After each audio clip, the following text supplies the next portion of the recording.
കണ്ണിൽ കനിവും കരളിൽ കനലും കാലിൽ ചിറകുമുള്ള ക്രൈസ്തവ യുവത്വം എന്ന ആപ്തവാക്യം മുൻനിർത്തി നാം ഈ വർഷം യുവജന വർഷമായി ആചരിക്കുകയാണല്ലോ.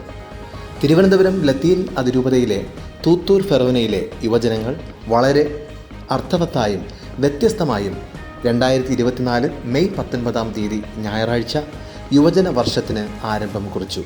തൂത്തൂർ ഫെറോന യുവജന ശുശ്രൂഷ സമിതി ഡയറക്ടർ ഫാദർ രജീഷ് ബാബുവിൻ്റെ നേതൃത്വത്തിൽ ഫെറോനയിലെ എല്ലാ ഇടവകളിലെയും യുവജനങ്ങളെ ഒരുമിച്ച് കൂട്ടുന്ന വിധത്തിൽ വിവിധതരം മത്സരങ്ങൾ സംഘടിപ്പിച്ചും എല്ലാ ഇടവകളിലും യോഗങ്ങൾ കൂടിയും ഞായറാഴ്ച ദിവ്യബലിയിൽ ക്രമീകരണങ്ങൾ നൽകിയും അന്നേ ദിനം വൈകുന്നേരം 6 മണിക്ക് ഇരവി പുത്തൻതുറൈ വിശുദ്ധ കാതറിൻ ദേവാലയത്തിലെ ഓഡിറ്റോറിയത്തിൽ ഉദ്ഘാടന സമ്മേളനം നടന്നു. തൂത്തൂർ ഫെറോന വികാരി ഫാദർ ബെബിൻസൺ ഉദ്ഘാടനം നിർവഹിച്ചു.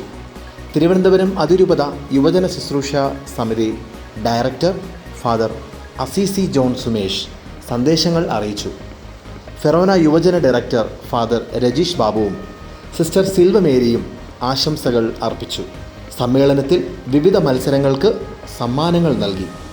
യുവജനങ്ങൾ ഒരുമിച്ച് ചേരുവാനും ക്രൈസ്തവ യുവത്വത്തിൽ വളരുവാനും ഫെറോനയിലെ യുവജന വർഷ ആരംഭ ആഘോഷങ്ങൾ യുവാക്കൾക്ക് വളരെ സഹായകമായി.